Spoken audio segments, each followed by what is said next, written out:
얼마 전에 수능이 있었죠. 매해 이맘때쯤이 되면 항상 그때 생각이 나요. 한 가지 목표를 향해 그게 인생의 전부인 것처럼 치열하게 달리다가 막상 그게 끝나고 나니 공허했던 기억. 한 문제 차이로 1등급이네 2등급이네 마음 졸이고 대학 줄 세우기 하는 어른들 말에 내 인생이 대학 하나로 결정될 것만 같은 불안함도 들고 만약 그때의 제가 지금의 저에게 대학 잘 가는 게 인생에서 가장 중요한 일일까요? 하고 묻는다면 저는 이렇게 대답하고 싶네요. 뭐래, 코딱지만 해서 보이지도 않아. 네 맘대로 살아. 오늘도 문사영이 함께합니다. 생각보다 맛있는 우리말 꼭꼭 씹기.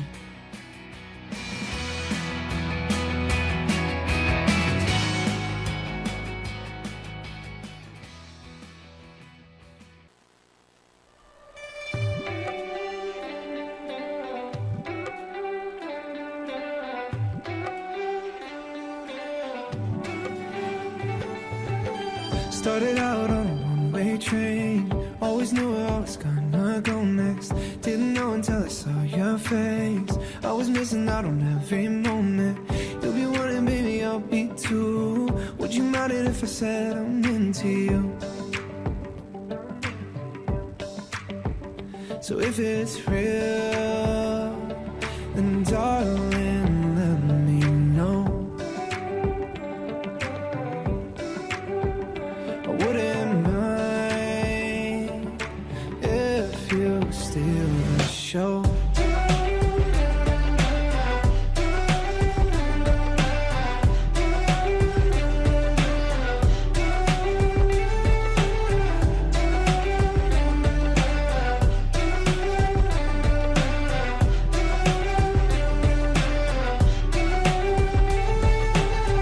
You and I, we go together. You're the sky, I'll be the weather. A pretty thing, the sun and rain. Oh no, oh yeah. Summer night, perfect occasion. Where am I? You know I'll be waiting for you, for you. So if it's real, then darling, let me know. I wouldn't mind if you steal the show. So if it's real, then darling, let me know. I wouldn't mind if you steal the show. Shine, you shine like forever. I forever. You shine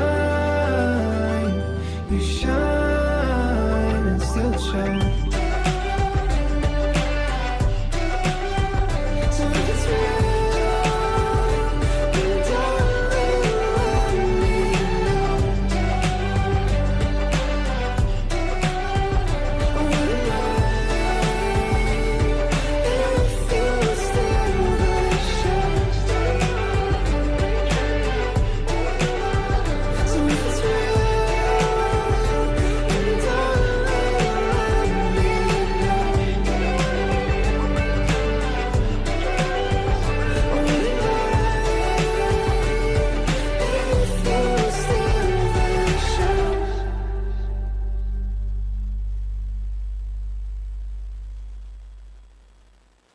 여러분 안녕하세요. 문사영입니다. 한 주 동안 잘 지내셨어요? 저는 요즘 왜 이렇게 밖에 나다니고 싶은지 모르겠어요. 올해는 가을이 또 길잖아요. 원래 그 눈 깜짝할 새 지나가는 게 가을이라고들 하잖아요. 근데 올해는 뭐랄까, 기대했던 것보다 가을이 좀 오래 간달까? 원래는 좀 이맘때쯤 되면 추워지고 이래서 가을 진짜 이제는 한국의 사계절이 봄이랑 가을 없어지고 이 계절이 될 거다 막 이런 식으로 얘기할 정도로 가을이 엄청 짧았던 것 같은데 저 만반의 준비를 다 하고 겨울을 기다리고 있었는데 생각보다 가을이 오래 간다. 아, 뉴스 봤더니 올해가 역대 가장 더운 10월이었대요. 그러니까 이 올해 10월이 역대 가장 더운 10월이었다고 하더라고요. 그리고 또 이맘때쯤 이제 수능 때쯤 되면 안 춥다가도 확 추워지던데 올해는 또 그런 것도 아닌 것 같아요. 그쵸? 뭐 아무튼 가을이 길어서 그런 건지는 모르겠지만 자꾸 밖에 나가고 싶은 거예요. 아, 제가 사실 그렇게 막 계절을 엄청 타는 종류의 사람은 아니에요.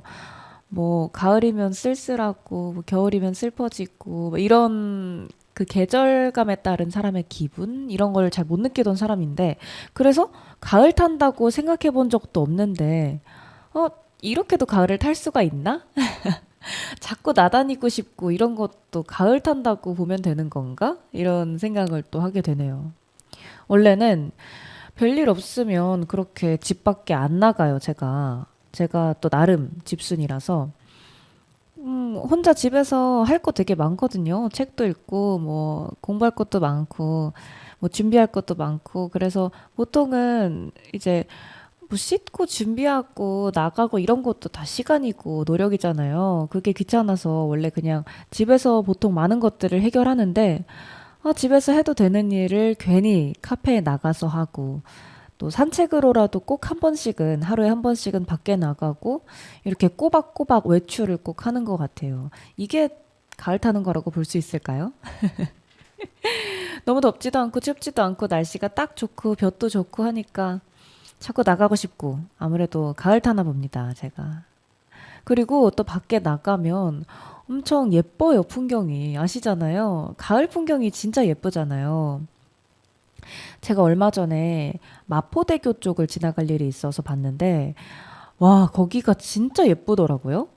저는 가을에 그 등산 가는 걸 되게 좋아하는데, 올해는 또 등산 갈 만큼의 여유는 나지는 않아서, 그 등산의 맛, 그 가을 등산에서 보는 단풍의 맛을 그렇게 느끼지는 못했지만, 풍경 자체가 어딜 가든 너무 예쁜데, 특히 마포대교 거기가 진짜 노랗게 예쁘게 잘 물들었더라고요. 그래서 사실 마포대교 쪽을 그냥 걸어서 지나칠 생각이었는데 그 한강에 물결에 비친 햇빛 또 그리고 노랗게 물든 은행잎 너무 예뻐서 그 육교로 올라가서 한참 풍경을 좀 보다가 내려왔어요. 가을 풍경이 너무 좋아요. 그리고 그 앞에 있는 카페에 앉아서 책을 읽었는데 이 풍경이 좋고 또 가을 느낌이 나고 이러니까 책도 술술 읽히더라고요. 4시간 동안 책을 읽었습니다. 시간 가는 줄도 모르고. 책 읽다가 조금 눈이 피로하다 싶으면 밖에 내다보고, 야, 진짜 가을 풍경 예쁘다 하고 다시 책 읽고 하다 보니까 훌쩍 시간이 가던데요. 가을을 보내는 여러분의 방법도 궁금해지는 오늘입니다. 네, 여러분은 지금 서대문 FM 91.3MHz 문서영의 우리말 꼭꼭 씹기 함께하고 계십니다. 우리 방송 1부와 2부로 나누어 진행되는데요. 1부 꼭꼭 씹기에서는 오늘 이야기 나눠볼 우리말 단어에 대해서 충분히 생각해보는 시간을 가져보고요. 2부 은미야기에서는 이 단어와 관련한 더 넓은 이야기로 내용을 확장해봅니다. 네, 드디어 오늘의 우리말을 공개할 시간이 됐는데요. 오늘의 우리말은 기대입니다. 제가 얼마 전에 헤르만 헤세의 수레바퀴 아래서라는 책을 읽었거든요. 그 책을 읽으니까 이 기대라는 단어에 대해서 또 이야기를 해보고 싶다 이런 생각이 들었어요. 이 헤르만 헤세의 수레바퀴 아래서라는 작품을 관통하는 한 가지 개념이 바로 기대거든요. 그럼 본격적으로 이 기대라는 단어에 대해서 이야기해보기 전에 우리 노래 한 곡 듣고 오겠습니다. 노래 들으시는 동안 여러분도 이 단어의 뜻에 대해서 한번 생각해보시면 좋을 것 같습니다. 검정치마의 안티프리즈입니다.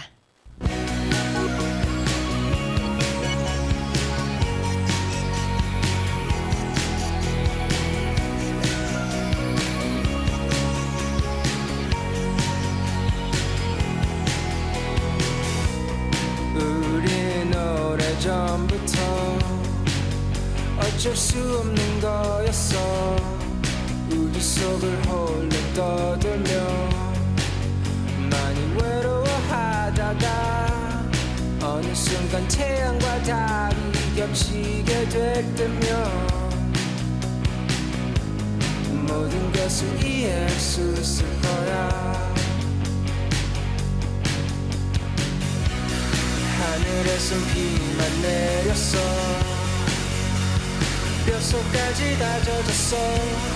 얼마 있다 비가 그쳤어. 대신 눈이 내리더니 영화에서도 볼 수 없던 눈보라가 뜰때 너는 내가 처음 봤던 눈동자야. 낮은 거리들이 거울처럼 반짝여도 네가 건네주는 커피 위에 살얼음이 떠도 우리 둘은 얼어붙지 않을 거야. 바닷속의 모래까지 녹을 거야. 춤을 추며 절망이랑 싸울 거야. 얼어붙은 아스팔트 도시 위로 숨이 막힐 것 같이 차가웠던 공기 속에 너의 체온이 내게 스며들어오고 있어. 우리 둘은 얼어붙지 않을 거야. 바닷속의 모래까지 녹을 거야. 춤을 추며 절망이랑 싸울 거야. 얼어붙은 아스팔트 도시 위로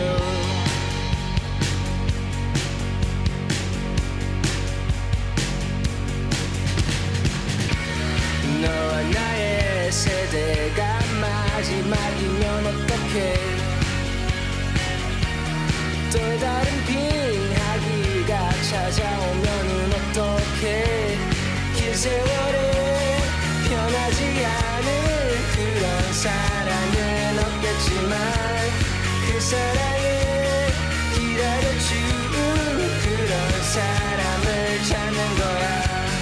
긴 세월에 변하지 않을 그런 사랑은 없겠지만 그 사랑을 기다려줄 그런 사람을 찾는 거야.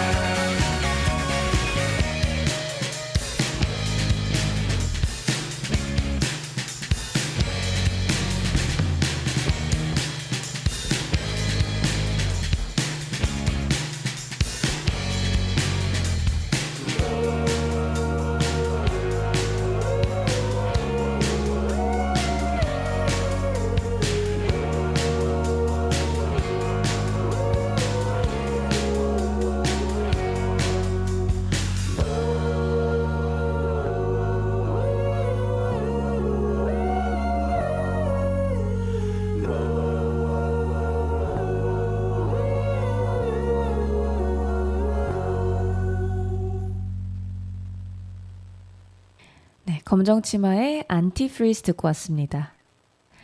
긴 세월에 변하지 않을 그런 사랑은 없겠지만 그 사랑을 기다려줄 그런 사람을 찾는 거야. 변하지 않는 사랑이라는 건 없겠지만 그래도 그걸 기다려줄 수 있는 그런 사람은 있을 거야 라는 그 믿음을 저버리지 않는 가사가 굉장히 들을수록 마음에 남는 그런 가사입니다. 완전한 사랑에 대한 기대, 그런 걸 좀 엿볼 수 있는 노래였습니다. 아, 오늘의 단어 기대죠. 기대. 어떤 일이 원하는 대로 이루어지기를 바라면서 기다림이라는 뜻입니다. 여러분은 살면서 어떤 걸 기대하면서 지내시나요? 저는 초등학교 때까지는 나이 먹는 걸 굉장히 기다렸던 것 같아요. 그 1살 먹는 걸 너무너무 기대했어요. 왜냐면 저는 6학년이 되고 싶었거든요.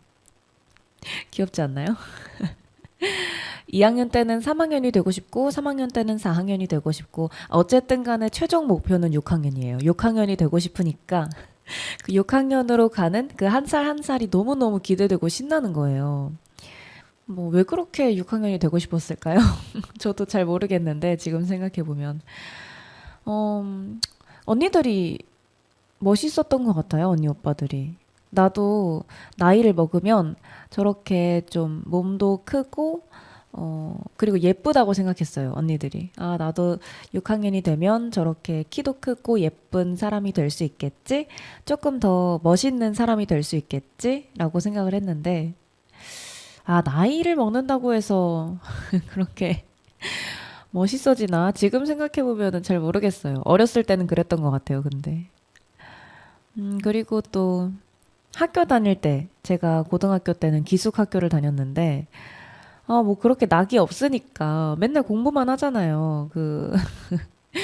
이번에 수능 보신 분들 다 공감하실 텐데, 아, 공부하면서 고등학교 때 낙이 뭐가 있어요. 맨날 모의고사 풀고, 틀린 거 채점하고, 오답노트 하고. 그래서 점심 메뉴가 그렇게 기대됐던 것 같아요. 정말 그 점심 식사, 그렇게 뭐 급식이 맛있는 게 나오는 것도 아니에요. 뭐 급식이 너무 맛있어서 그걸 기대하게 되는 것도 아니면서 그 밥 먹고 뭐 간식 하나 입에 물고 운동장 좀 돌고 이러는 그 점심 식사 자체가 기대가 되다 보니까 괜히 뭐 오늘 점심에 뭐 나오지? 오늘 점심 때는 뭐 하지? 이런 걸 엄청 기대했던 것 같고 아 또 저녁에 친구들이랑 배달 음식이라도 시켜 먹기로 한 날에는 그게 또 그렇게 기대가 될 수가 없었습니다. 저희는 또 배달 음식 시켜 먹는 게 금지돼 있었거든요. 그러니까 그게 얼마나 재밌어요. 얼마나 스릴이 넘쳐요, 그게. 주문을 몰래 하는 거예요. 한 저녁 시간 직전 쉬는 시간 정도에 시켜 먹을 저희는 떡볶이를 굉장히 자주 시켜 먹었었는데 떡볶이 집에 전화를 하는 거예요. 저희 무슨 고등학교에 지금 이거 무슨 고등학교에서 지금 이거 시키고 있는 건데 몰래 시키는 거니까 가지고 오실 때 조용히 몰래 가져다 주셔야 돼요. 이러고 그러면서 그 떡볶이를 기다리는 나머지 한 시간이 그 한 과목이 너무 너무 가슴이 뛰고 기대가 됐던 그런 기억이 납니다. 여행도 엄청 기대되잖아요. 사실 여행이라는 것 자체보다도 여행을 가기 위해서 준비하고 옷을 준비하고 뭐 네일을 받고 뭐 머리를 하고 이런 것들을 하면서 더 기대가 되는 것 같아요. 그러니까 여행 자체도 당연히 즐겁고 좋은데 여행 자체보다도 여행을 기다리는 그 시간이 더 좀 신나고 즐거운 것 같거든요. 같은 맥락으로 우리 크리스마스 또 얼마 안 남았잖아요. 잠시만. 크리스마스 얼마 안 남았다고 생각하니까 진짜 좀 마음이 좀 조급해지는데요. 벌써 그렇게 됐단 말이야, 시간이. 2025년이 벌써 얼마 안 남았어요. 크리스마스가 지나면 사실 보통 한 해가 끝나잖아요. 근데 그게 얼마 안 남았다고 생각하니까 조금 마음이 조급해지는데 아무튼 간에 크리스마스도 사실 크리스마스가 뭐 당연히 영향력도 크고 중요한 이벤트긴 하지만 크리스마스에 그렇게까지 뭘 엄청 하지 않는 날도 있잖아요. 근데도 길가에 캐롤이 울려 퍼지고 또 여기저기 오너먼트 달리고 조명도 달리고 이런 걸 보면 그런 걸 보면서부터 이제 크리스마스를 엄청 기대하게 되는 것 같아요. 사실 저는 크리스마스 선물을 그렇게 받지는 않았었거든요. 그래서 산타나 선물을 기다리진 않았었는데, 그냥 그 캐롤 분위기, 빨간 장식품들이 여기저기, 이렇게 빨간색, 초록색 장식품들이 여기저기 달리면서 캐롤 나오고 되게 몽글몽글하고 한 해가 끝나가는 것 같고 그런 그 분위기 자체에서 좀 기대가 됐던 것 같아요. 저는 또 그런 게 기대됐던 기억이 나요. 친구들이랑 그 수련회나 수학여행 같은 데 가면 꼭 이제 친한 친구들끼리 모여서 댄스 공연을 엄청 준비하곤 했었거든요. 제가 춤을 그렇게 잘 추지는 않는데 또 관심 받는 걸 좋아해서 어렸을 때 테이블에 올라가서 춤추고 노래했던 그 깔이 네. 잘하면서도 전혀 죽지를 않아서 그 무대에 올라가서 춤추고 막 박수 받고 이러는 게 좋았던 기억이 나요. 그래서 항상 그런 자리에서 댄스 공연하는 거에 빠진 적이 없는데 그 공연을 하기 위해서 또 옷을 엄청 또 사거든요. 그러고 친구들이랑 뭐 며칠에 한 번씩 모여서 춤 맞춰보고 또 이제 어떻게 화장할 거냐, 어떻게 또 옷을 입을 거냐, 그러면서 준비하고 그러면서 그 무대를 기대하는 게 또 엄청 큰 이벤트였던, 학교 다닐 때 큰 이벤트였던 기억이 납니다. 그렇게 즐거운 학창 시절을 보내고 어른으로 가는 문턱에서 어른이 되는 걸 또 굉장히 많이 기대했던 기억이 납니다. 그 수능 공부하고 그럴 때 저는 심지어 기숙학교를 다녔는데 거기 갇혀서 맨날 공부만 하면서 낙이 뭐가 있어요. 어른이 되는 게 너무나도 큰 기대가 되는 거죠. 그래서 친구들이랑 하라는 공부는 안 하고 위시리스트를 엄청 열심히 적었던 기억이 나요. 나는 어른 되면 일단은 다이어트를 할 거야. 여기서 15kg 정도는 뺄 거다. 그리고 화장품을 뭐 이런 것도 사고 저런 것도 사고 해서 정말 예쁘게 화장하고 꾸미고 다닐 거야. 그리고 네일 아트도 엄청 예쁘게 하고 다닐 거고, 뭐 머리는 어떻게 할 거고, 탈색도 할 거고, 그걸 하나하나 적으면서 친구들이랑 막 짝짝꿍 우리 그 어른 돼도 자주 만나면서 꼭 여행도 다니자, 어디도 가고 어디도 가자 이러면서 위시 리스트를 적었던 그때가 또 정말 큰 기대를 하면서 지냈던 기억인 것 같아요. 막상 어른이 됐을 때는 제가 딱 20살이 됐을 때는 코로나가 터져서 기대했던 걸 많이 이룰 수는 없었지만 그 기대를 하면서 친구들이랑 앞으로 일어날 일들에 대해서 막 상상하고 또 뭐 적어보고 이런 거 하겠다 저런 거 하겠다 다짐하고 이런 것들이 정말 그 힘든 시간을 버티는데 큰 도움이 됐어요. 아무래도 기대라는 개념이 희망이랑 연결돼 있어서 그렇겠죠. 근데 막상 어른이 되니까 그렇게까지 기대할 일이 있었나? 학생 때가 좋았는데 이런 생각을 또 어쩔 수 없이 하게 되는 것 같네요. 기대할 일이 점점 없어진다는 게 조금 슬프다는 생각도 들거든요. 앞으로 이제 무엇을 기대해도 그 순수한 마음으로 어른을 기다리던 그때만큼 엄청 들떠서 무언가를 기대할 수는 없을 것 같다는 생각을 본능적으로 그때 당시에도 했었어요. 조금 슬프네요. 지금 보니까. 내가 그렇게까지 뭔가를 기대한 게 언제가 마지막이었더라? 생각을 해보면, 되게, 네, 오래된 것 같아요. 그런데, 또 생각을 해보면 그때 그렇게까지 무언가를 기대할 수 있었던 이유가 세상이 그만큼 좁았기 때문이잖아요. 내 인생에는 공부밖에 없고 지금 목표라고는 수능을 잘 보는 것, 대학을 가는 것, 그거밖에 없는 그 좁디 좁은 세상에서 살다 보니까 이런 것도 기대가 되고 저런 것도 기대가 되고 하는 건데 지금의 저는 그때 저보다 훨씬 넓은 세상에서 많은 것들을 경험하면서 지내고 있고 그래서 그때만큼 무언가가 기대가 안 되는 거는 어떻게 보면 당연한 일이라고 생각을 해요. 그렇게 생각을 하면 좀 위로가 되네요. 그때보다 세상이 넓어졌으니까, 세상에 겪어본 게 더 많으니까, 그래, 기대보다 더, 값진 게 많잖아요, 지금 우리 인생에는. 그래서, 근데 또 이제, 아까 말씀드렸던 것처럼, 기대가 희망이랑 맞닿아 있다 보니까 또 그것만큼 인생을 풍요롭게 하는 게 또 없거든요. 그래서 저는 소확행을 찾으려고 굉장히 노력해요. 뭐, 오늘 카페에 가서 책을 한 권을 다 읽어야지. 그리고 그 책 읽은 거를 꼭 이번에는 감상문을 멋지게 적어서 블로그에 업로드할 거야. 이런 소확행. 오늘 나는 먹고 싶었던 어떤 뭐 음식을 먹을 거다라거나 오늘 날이 좋으니까 꼭 바쁘지만 30분은 시간을 내서 산책을 해야지. 이런 소소하지만 확실한 행복. 이런 걸 찾으려고 노력하면서 지내다 보면 정말 작은 일에도 약간의 기대를 하면서 오늘 하루를 좀 오늘 하루가 즐겁겠구나라고 이제 생각을 하면서 보낼 수가 있어서 그렇게 좀 잦아든 기대를 보완해가면서 사는 것 같다는 생각이 드네요. 네, 우리 지금 기대에 대해서 이렇게 이야기 나눠보고 있는데요. 노래 한 곡 듣고 더 많은 이야기 나눠보겠습니다.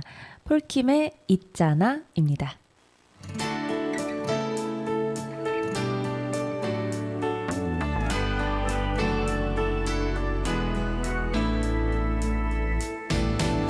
있잖아 좀 늦은 거 아는데 해야 하는 말이 꼭 생겨서 아직 거기 서 있다면 잠깐만 내 얘길 들어줄래. 두드리고 계속 두드렸던 너를 왜 몰랐을까. 다친 내 마음 앞에 앉아 날 기다린 것도 말야. 지금 나 하나도 괜찮지가 않아. 지금 널 이대로 그냥 잃어버릴까봐. 널 보던 내 눈도 널 떠올리며 웃고 있던 내 입술도 사랑이더라. 알잖아 보기엔 참 쉬운데 내가 하면 얘기가 다른 거 겨우 내 마음을 알았고 내겐 아직 많이 어려운데 근데 말야 나는 하고 싶어 너랑 그 연애란 거. 사실 난 엄청 신경 쓰여 너에 대한 모든 게 다. 지금 나 하나도 괜찮지가 않아. 지금 널 이대로 그냥 잃어버릴까봐. 널 보던 내 눈도 널 떠올리며 웃고 있던 내 입술도 사랑이더라. 난 생각은 안 할 거야. 이 감정에만 이젠 솔직할게. 너 헷갈리게 만들던 그 이유를 좀 알 것 같아. 궁금해 넌 어때. 어서 대답해봐. 어떻게 생각해. 지금 고백하는 거야. 널 사랑한다고 가슴 벅차게 사랑하고 있다고. 나 요즘에 너 때문에 괜찮지가 않아. 지금 널 이대로 그냥 잃어버릴까봐. 널 보던 내 눈도 널 떠올리며 웃고 있던 내 입술도 사랑이더라.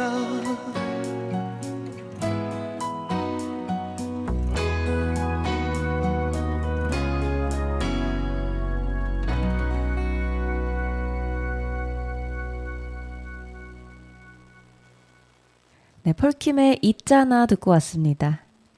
여러분은 지금 서대문 FM 문서영의 우리말 꼭꼭 씹기 함께하고 계십니다.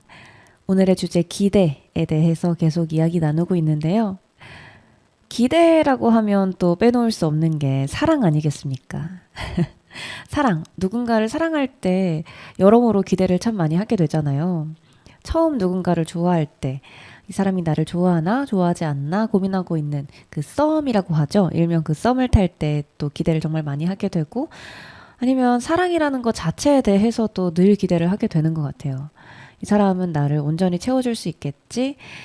이 사람이랑 함께하면 행복한 미래를 그릴 수 있겠지? 이렇게 기대를 하게 되잖아요. 일단 먼저 사랑을 시작할 때? 그때만큼 또 기대가 되는 게 없잖아요. 내가 먼저 연락을 남겨놓고 이 사람이 나한테 답장을 언제 줄까 하는 그 기대. 뭐라고 올까? 내가 이 사람한테 좀 내가 좋아하는 마음을 티를 냈는데 이 사람은 그걸 알아차릴까? 나한테 어떤 말로 대답해 줄까? 이런 기대. 정말 설레잖아요. 그쵸? 또 이야기 나눌 때도 나는 이 사람을 좋아하는데 이 사람도 나를 좋아하나? 좋아하지 않을까? 약간 이런 간질간질한 그 느낌을 느낄 때 이렇게 말하면 어떻게 대답할까? 이렇게 대답하겠지? 내가 좋아하는 티를 이렇게 냈는데 알아차려 주겠지? 또 이런 거. 근데 또, 그 기대를 한다고 해서 다 그 기대가 충족이 되는 건 아니잖아요. 특히 짝사랑이면 그만큼 기대를 많이 하게 되는데 돌아오는 게 없으니까 또 실망도 크겠죠. 사실 저는 절절한 짝사랑 이런 거를 해본 적이 없어서 짝사랑에 대해서는 뭐 공감할 만큼의 이야기를 끌어낼 수는 없을 것 같은데 다만 저는 사랑을 하면 짝사랑은 아니지만 사랑을 한번 시작하면 정말 큰 마음을 주거든요. 모든 걸 다 내어주거든요. 그래서 그 관계 자체에 대한 기대를 항상 크게 하게 되는 것 같아요. 상대 쪽에서 나한테 내가 마음을 주는 것만큼 돌려주지 않은 경우는 거의 없긴 했거든요. 근데 항상 이 관계가 나는 정말 나를 완전하게 만들고 또 행복하게 만들 거라고 기대를 하면서 시작을 하다 보니까 항상 진지해질 수밖에 없는 것 같아요. 그쵸. 그래서 기대가 크면 실망도 크다는 말이 있잖아요. 관계에 기대를 너무 하니까 이게 잘 안 됐을 때, 헤어지게 됐을 때 되게 또 많이 힘들고 그런 것 같아요. 누구에게나 이별은 힘들겠지만. 그래서 사실 갈수록 점점 너무 무언가 관계에서 기대하지는 않으려고 합니다. 이게 어떻게 보면 나를 지키는 방법인 거죠. 너무 완전할 거라고 기대를 하면 완전하지 않다는 거, 관계가 완전할 수 없다는 걸 깨달았을 때 오는 실망이 크니까 관계라는 거는 어차피 나를 구성하는 많은 것들 중에 하나일 뿐이고 여기에 너무 기대를 하면 안 되겠다. 이 관계가 없어도 나 스스로 완전할 수 있어야겠다. 그래야 나를 지킬 수가 있겠구나. 이런 거를 점점 배워가는 것 같아요. 그치만 아직은 아직 완전히 져버리면 좀 슬프잖아요. 아직은 새로운 관계, 새로운 사랑, 완전한 사랑에 대한 기대가 아직은 남아 있습니다. 벌써부터 져버리면 좀 아쉽잖아요. 그리고 또 저는 계절을 굉장히 기대하는 것 같아요. 계절마다 또 기다리게 되는 그런 요소들이 꼭 있잖아요. 특히 먹을 거. 저 또 먹는 거 되게 좋아하거든요.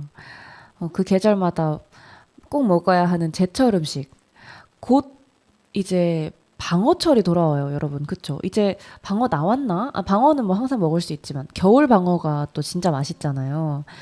방어 맛있을 시기가 또 다가오고 있는데 얼마 전까지는 생새우가 또 제철이었다고 하더라고요. 그래서 사람들 엄청 생새우 먹던데 사실 저는 생새우를 그렇게까지는 좋아하지 않아서 그냥 일식 먹으러 갔다가 생새우 내주시길래 한 번 먹은 거 말고는 그렇게 각을 잡고 생새우를 먹지는 않았던 것 같은데 방어는요 제가 진짜 너무 좋아해서 작년에도 방어 굉장히 많이 먹었고요. 아마 재작년에도 많이 먹었던 것 같은데 그래서 겨울만 되면 그 방어를 먹고 싶다라는 생각에 기대를 엄청 하게 되는 것 같아요. 올해 또 방어 많이 먹어야지 이런 기대.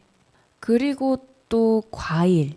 제철 과일이 또 제가 겨울을 기다리는 가장 큰 이유 중에 하나인데요.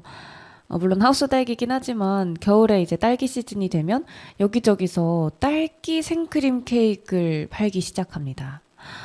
그리고 딸기 빙수도요. 와, 그 생딸기가 들어간 케이크나 빙수 이런 디저트들을 겨울에는 실컷 맛볼 수가 있잖아요. 그게 너무너무 좋아서 또 겨울이 기다려지기도 하고요. 또 귤. 저는 귤을 진짜 너무 좋아해요. 그래서 한 박스 놓고 먹으면 일주일도 안 걸려서 다 먹는 것 같아요. 근데 제가 귤을 얼마나 많이 먹냐면 제가 손이 노래졌어요. 이게 귤 때문인지는 모르겠긴 하거든요. 근데 제가 다른 친구들이랑 비교했을 때도 손이 확연하게 노래서 친구들이 저보고 항상 귤 손이라고, 귤을 너무 많이 먹어서 귤이 손이 이렇게 됐다고 또 놀리기도 하고 그랬습니다. 아, 또 귤이 이제 슬슬 나오고 있던데 아직은 사실 모르겠어요. 제가 산 귤이 맛이 없는 귤이었는지 모르겠지만 그 겨울 귤이 정말 달잖아요. 근데 그 제가 얼마 전에 귤을 사서 먹었는데 그만큼의 또 당도가 나오지는 않더라고요. 그래서 또 겨울 귤을 기다려 보면서 또 제철 과일 중에 제가 정말 좋아하는 게 복숭아입니다. 여름 복숭아. 여름에 제가 유럽에 갔었을 때 여름에만 나오는 납작 복숭아가 진짜 제 여름을 살렸어. 너무 맛있어가지고 그 유럽 가서 제가 오래 지냈었는데 그러다 보면 한국 음식이 너무 그립고 고향도 그립고 그렇게 되거든요. 근데 그 여름에 납작 복숭아는 뭐 한국에서도 이제는 구할 수가 있다고는 하지만 그 원산지가 유럽이니까 납작 복숭아를 유럽에 있기 때문에 먹을 수 있다라는 그 생각 때문에 그 향수병을 좀 견뎠던 것 같아요. 너무 맛있어요, 납작 복숭아. 유럽 가게 되신다면 꼭 여름에 가셔서 납작 복숭아를 맛보시라고 추천드리고 싶을 만큼 제가 그냥 복숭아 자체를 좋아해서 그랬을 수도 있겠네요. 근데 그 쫀득쫀득한 식감이랑 그 특유의 향긋한 복숭아 향이 있어요. 그게 너무 맛있어서 또 여름에 기대하게 되는 것 같고, 그래서 앞으로도 유럽 여행을 좀 여름에 자주 가고 싶다라고 또 기대하게 되는 그런 것도 있는 것 같아요. 그리고 계속 먹을 것만 얘기를 하고 있는 것 같은데. 근데 맞잖아요. 계절마다 또 그 계절에만 먹을 수 있는 그런 것들이 있잖아요. 그게 제일 큰 기대 아니에요? 저는 그렇거든요. 겨울에 붕어빵, 이제 좀 슬슬 붕어빵 보이기 시작하더라고요, 벌써. 저 붕어빵 진짜 좋아하거든요. 근데 요새 또 파는 데가 없어가지고, 많이 없어가지고 좀 아쉽기는 하지만, 겨울에 그 추운 겨울날에 붕어빵 하나 사서 따뜻하게 손으로 들고 이제 먹는 그 맛. 그리고 붕어빵이랑 이제 자매품, 호떡, 군고구마, 군밤. 그걸 또 엄청 기대하게 되기도 하죠. 겨울에는. 또 계절마다 옷을 한 벌씩은 꼭 새로 사게 되는 것 같은데 그 옷을 입고 싶어서 새로운 계절을 기다리기도 합니다. 계절마다 기대하게 될 게 생각보다 이렇게 하나하나 따져보니까 되게 많네요. 제가 살면서 기대할 것들이 많이 줄어들어서 아쉬워요. 이렇게 얘기를 했는데 지금 한 바구니 얘기했어요. 기대되는 거. 계절 바뀌는 거 하나에도 기대할 게 이렇게 많으면서 무슨 기대할 게 없다고 그렇게 우는 소리를 했는지 웃기네요. 저는 아직 기대할 게 세상에 많이 남은 사람인 걸로. 근데요. 이 기대라는 게 언제나 또 즐겁기만 한 건 아니더라고요. 나 스스로에 대한 기대가 너무 커지면 내가 무언가 잘 해내지 못했을 때 굉장히 또 우울함이 쉽게 찾아오고 그게 또 완벽주의로 이어지는 거잖아요. 그리고 이거는 저희가 2부에서 이야기 나눌 내용이랑도 좀 맞닿아 있는 내용이긴 한데 내가 무언가를 잘하면 주변에서 너무 기대를 많이 해요. 제가 부끄럽지만 중학교 때 공부를 정말 잘했거든요. 전교 1등으로 졸업했어요. 항상 그렇게 공부를 좀 잘하다 보니까 가족들, 부모님들은 물론이고 다른 가족들, 친척들, 그리고 선생님들, 친구들까지 모두 기대를 하다 보니까 그게 되게 힘에 부치고 또 부담이 됐던 기억이 납니다. 그리고 제가 외동이에요. 그러니까 모든 기대가 저한테만 오는 거죠. 그게 지금까지는 저희가 이제 즐거운 기대에 대한 내용만 얘기를 했지만 기대라는 게 좀 부담으로 다가올 때도 분명히 있습니다. 이 내용 2부에서 조금 더 자세하게 문학 작품 한 편이랑 같이 이야기 나눠볼 건데 그 전에 노래 한 곡 더 듣고 다시 찾아오겠습니다. ダニエル 시저의 Always입니다.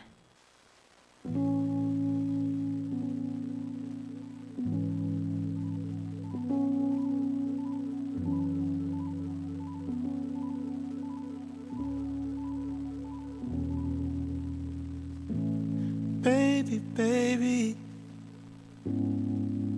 there will always be space for you and me, right where you left it. And just maybe enough time will pass, we'll look back and laugh, just don't forget it.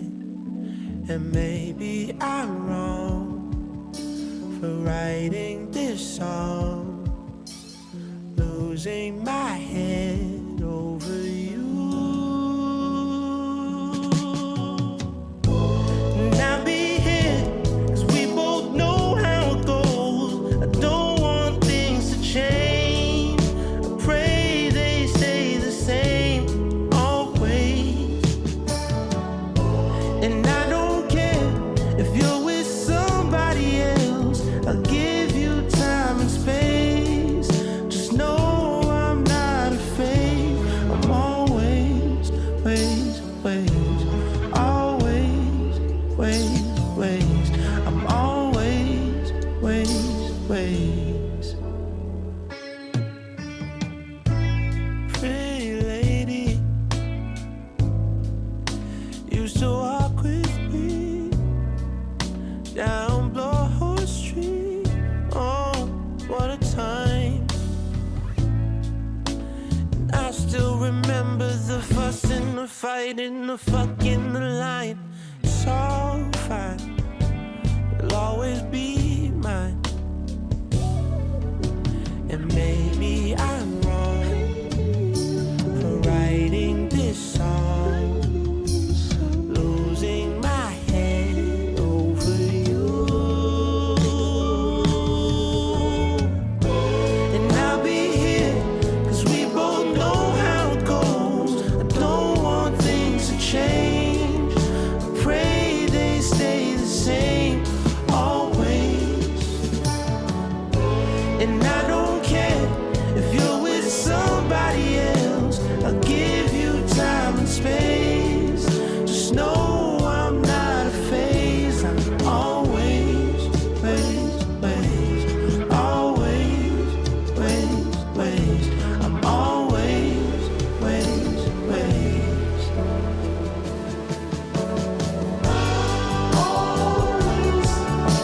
Count on the shore as the stars in the sky. Always. You can count on the shore as the sun will rise. Always.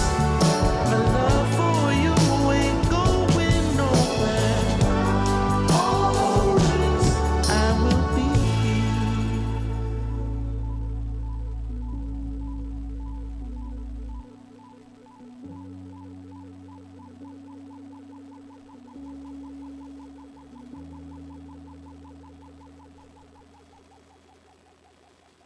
네, 데니얼 시저의 Always 듣고 왔습니다. 꼭꼭 씹은 우리말, 입안에서 굴려보며 맛을 음미할 시간이죠. 2부 음미하기 시작합니다. 우리 1부에서 무언가를 간절히 기다리던 이 기대라는 단어에 대해서 정말 많은 이야기 나눠봤어요. 우리 계절마다 제철 음식 기다린다는 얘기, 뭐 사랑을 시작할 때 기대한다는 얘기, 이런 걸 포함해서 정말 많은 긍정적인, 기대의 긍정적인 부분을 위주로 이야기를 해봤는데요. 2부에서는 부담으로도 연결될 수 있는 이 타인의 기대에 대해서 좀 이야기해볼까 합니다. 특히 헤르만 헤세의 수레바퀴 아래서를 통해서 이야기를 좀 해보려고 하거든요. 네, 헤르만 헤세, 독일의 작가입니다. 데미안이라는 작품으로 더 많이 알고 계실 것 같은데, 이 수레바퀴 아래서는 헤르만 헤세의 어린 시절을 좀 많이 반영하는 그런 작품입니다. 공부를 잘한다고, 또 착하고 모범적이라고 칭찬만 받으면서 살아온 한 소년이 결국 그 기대에 짓눌려 버리는 이야기입니다. 슈바르츠발트라는 조용한 시골 마을에 한스 기벤라트라는 소년이 삽니다. 가난한 목수의 아들이고요. 어머니는 일찍 돌아가셨어요. 그런데 한스는 머리가 너무 좋아요.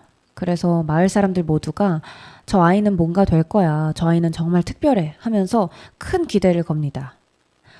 아버지는 아버지대로 자랑스러워하고 교장 선생님, 목사님, 그리고 친구들까지 전부 한스를 굉장히 특별한 아이라고 생각하고 잘 될 거라고 믿어 의심치 않아요. 그래서 당연하다시피 마을 대표로 주 시험을 보게 됩니다. 주 시험에 합격해서 신학교에 진학하고 그렇게 목사가 되면 국가가 생계를 평생 책임져 주기 때문에 사실 가난한 집안에서 태어난 아이들 입장에서는 그 시험에 합격해서 신학교에 진학하는 것만큼 이상적인 목표가 없어요. 또 마을 입장에서도 우리 마을에서 이 신학교에 진학한 아이가 나왔다라고 하면 굉장히 자랑이기 때문에 어른들이 정말 한스에게 큰 기대를 걸면서 공부를 시킵니다. 그래서 한스는 매일 밤늦게까지 그 숙제에 짓눌리면서 공부를 해야만 했습니다.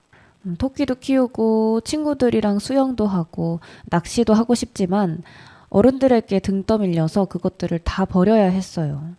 그 나이에 누려야 할 자유 같은 걸 누리지 못한 거죠.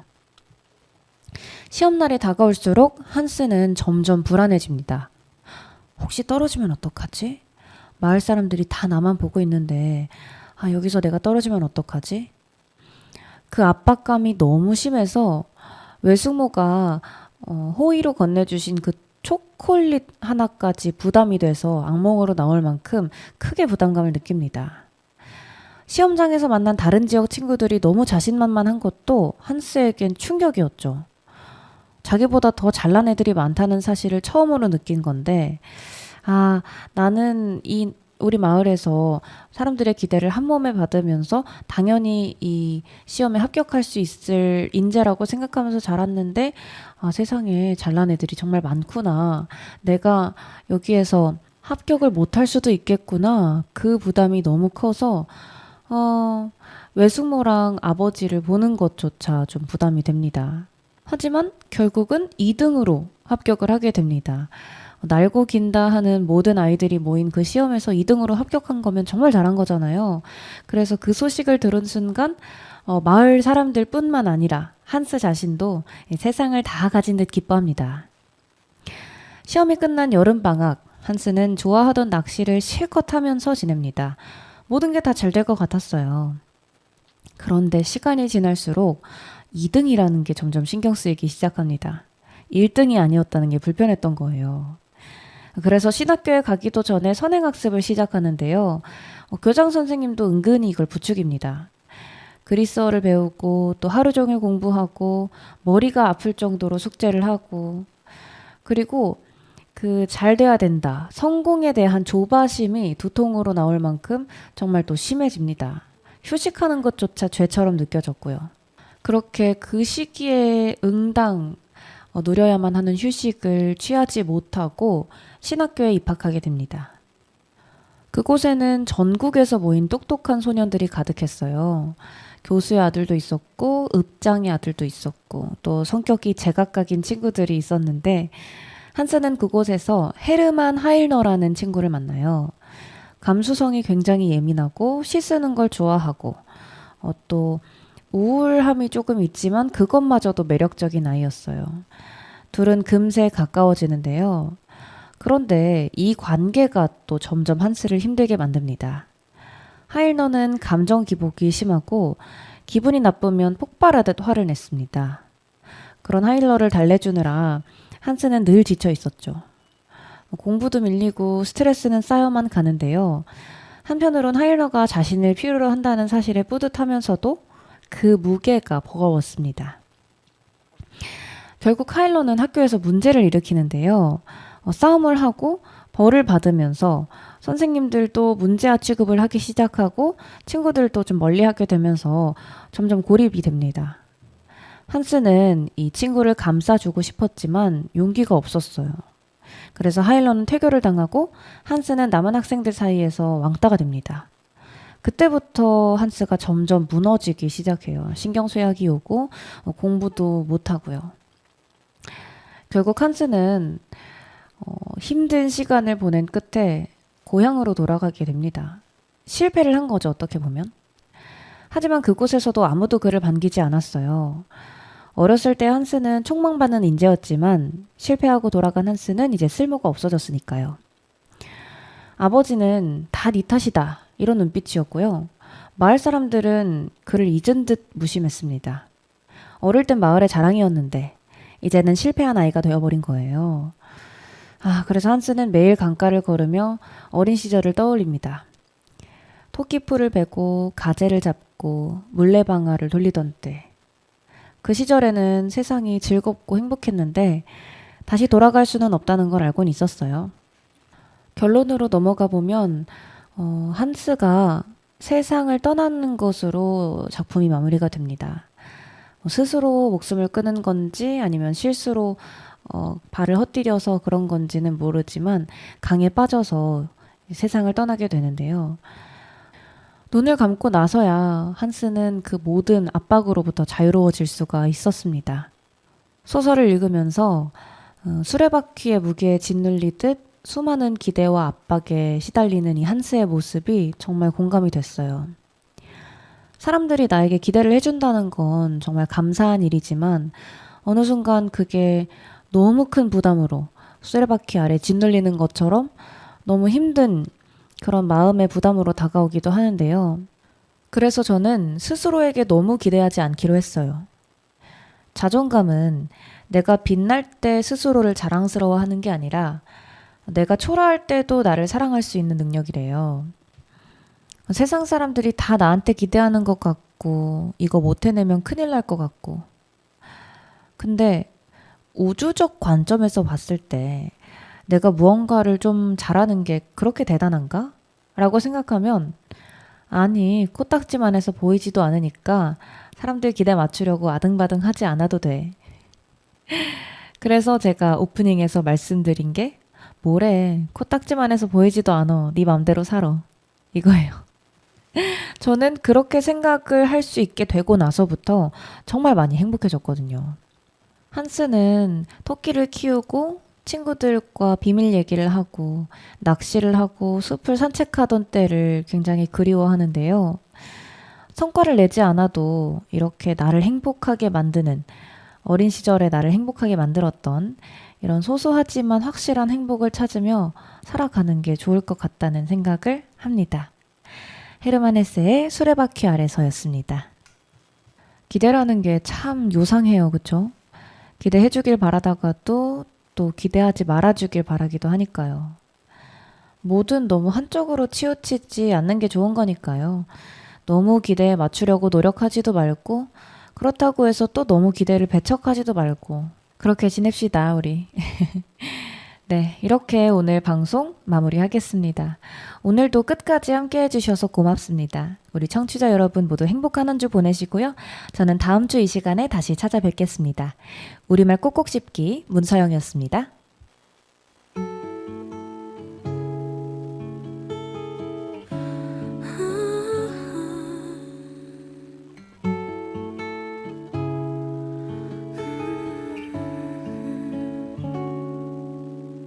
고단한 하루 끝에 돌고는 눈물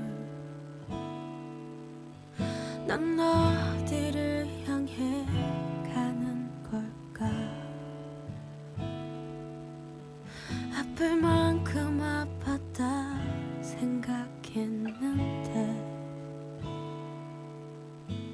아직도 한참 남은 건가 봐 이 넓은 세상에 혼자인 것처럼 아무도 내 맘을 보려 하지 않고 아무도 눈을 감아보면 내게 보이는 내 모습 지치지 말고 잠시 멈추라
되고 별은 영원히 빛나고 잠들지 않는 꿈을 꾸고 있어. 바보 같은 나는 내가 될 수 없던 걸 눈을 뜨고야 그가